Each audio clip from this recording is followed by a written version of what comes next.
The night was March 8, 2014.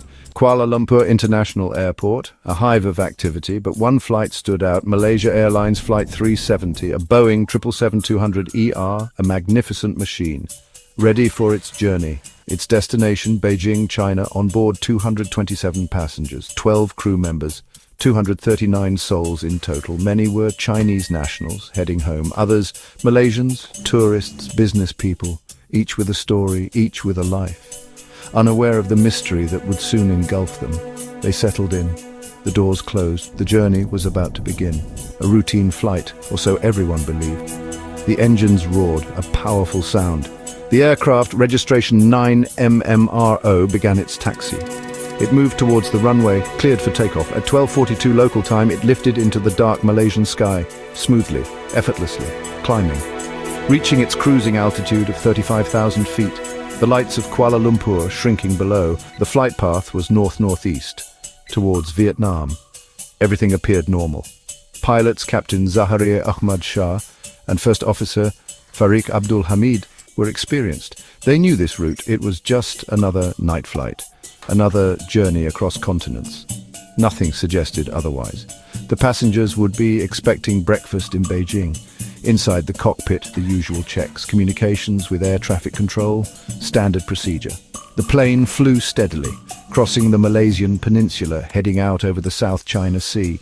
At 1:19, a crucial moment, the plane was about to leave Malaysian airspace. It would enter Vietnamese control. A final communication came from the cockpit. "Good night, Malaysian 370. The voice was calm, assured. Believed to be First Officer Farik Hamid. Those were the last words heard from Flight MH370, a simple farewell, now chillingly significant. What happened next remains a profound enigma, the handover point, where one country's air traffic controllers passed responsibility to another. MH370 was expected to check in with Ho Chi Minh City. It never did. Silence. The aircraft was due to appear on Vietnamese radar screens. It did not. The transition was seamless for countless flights before, but not for this one. In those few moments, something went terribly wrong. The expectation of a routine check-in, replaced by an alarming void, a digital blip that was there one moment and then gone, vanished into the darkness, leaving behind a trail of questions, questions that haunt us to this day. Suddenly, it was gone. At 1:21 a.m., just 2 minutes after that final goodnight, the aircraft's transponder ceased transmitting. This device identifies the plane to civilian air traffic control. It sends its position, altitude, and speed. When it stopped, MH370 vanished from secondary radar screens. Poof, like a ghost. No distress call was made, no warning, no indication of any trouble from the pilots, just silence, an unnerving, absolute silence from a massive jetliner filled with people.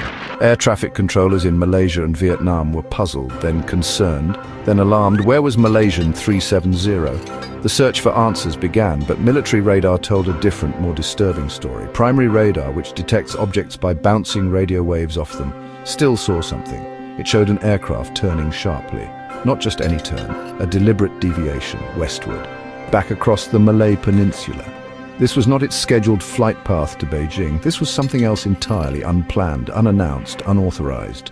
The aircraft flew low at times, evading some civilian radar coverage perhaps. It was a phantom, a ghost flight moving silently through the night, its intentions unknown, its destination a mystery.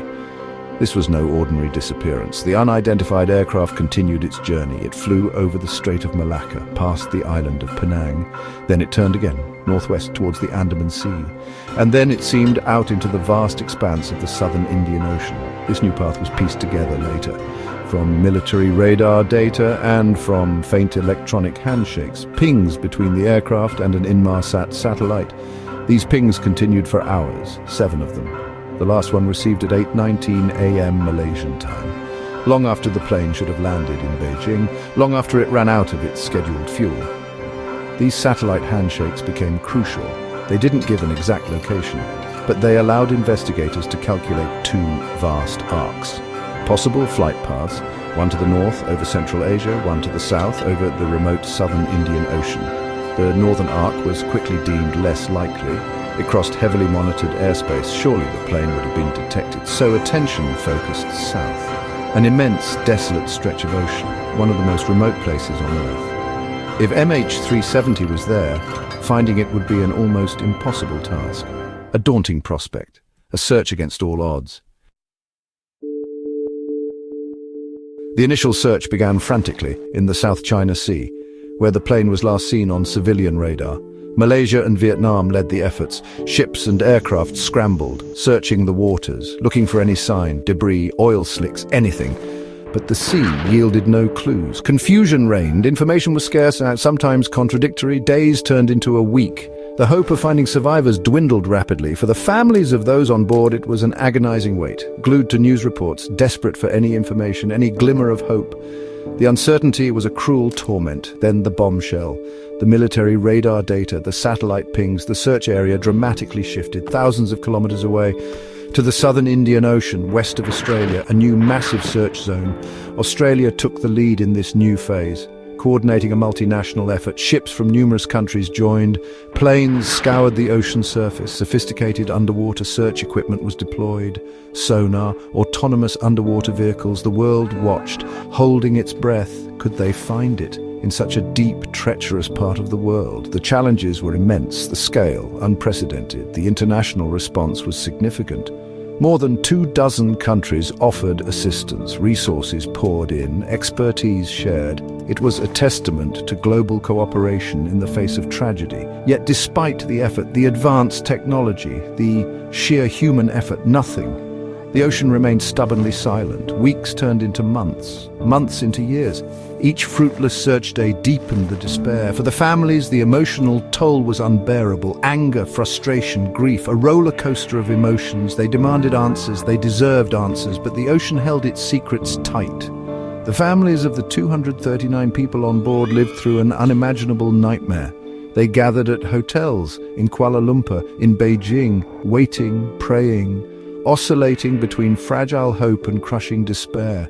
Press conferences offered little comfort, often raising more questions than answers. They formed support groups. United by their shared tragedy, they became vocal advocates, pushing for the search to continue, refusing to let the world forget their loved ones. Their faces, etched with pain and exhaustion, became a symbol of the enduring human cost of this mystery. Their quest for closure continues, unabated. Then, in July 2015, a breakthrough. More than a year after the disappearance, a piece of aircraft debris washed ashore on Reunion Island, thousands of kilometers from the main search area. It was a flaperon, a part of an aircraft's wing. Experts quickly confirmed it. It belonged to a Boeing 777. And then the definitive link, serial numbers matched. It was from MH370, the first physical proof. The plane had indeed crashed. It had met a tragic end in the Indian Ocean. This discovery brought a strange mix of emotions, grief confirmed, but also a sliver of validation for the southern search theory. More pieces followed. Washed up on the coasts of Mozambique, Tanzania, Mauritius, and South Africa, all consistent with being from a Boeing 777. Several were confirmed as highly likely or definitely from MH370. These fragments told a grim story. The aircraft had broken apart, but they didn't reveal why or how, and crucially, they didn't pinpoint the main wreckage. The black boxes, the flight data recorder and cockpit voice recorder, these hold the vital clues.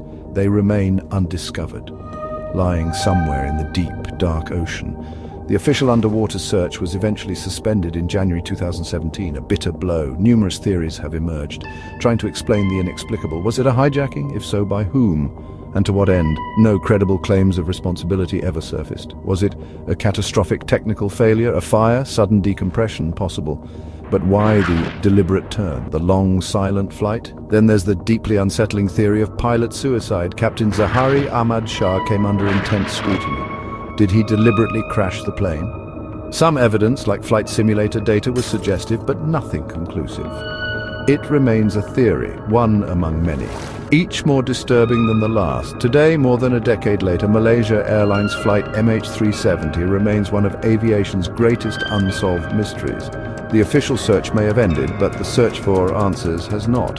For the families, closure is elusive, the pain still raw, the questions still unanswered. What truly happened in those final hours? Why did it divert so far off course? Where is the main wreckage? Until those questions are answered, the ghost of MH370 will continue to haunt the world of aviation. A stark reminder of the unknown, a testament to the enduring power of a mystery. The plane and the 239 souls aboard are still missing. The truth is out there.